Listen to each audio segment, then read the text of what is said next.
Ruchka sotganini ko'rganmisiz? Ko'rganman. Qayerda shu oshxona mebelidagi sotinchi?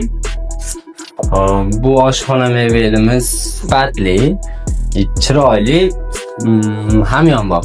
Yo'q, sota olmaysiz. Qani uni o'zi sotib ko'ring-chi. Oshxona mebel bu 10 yilda yoki umr davomida bir marotaba sotib olinadigan narsa hisoblanadi. Shuning uchun uni tashqi ko'rinishiga, dizayniga va albatta komfortligiga alohida e'tibor qaratish kerak. Oshxona bu uyda hashami emas, u uyda yuragi. Oila davrasida eng ko'p vaqt o'tkazadigan joy bu albatta oshxona hisoblanadi.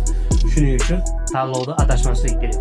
Oshxona mebeli komfort holatda udobniy bo'lishi kerak. Холодильник, mikrovolnovka, kir mashina, duxovka, gaz va albatta mo'lka.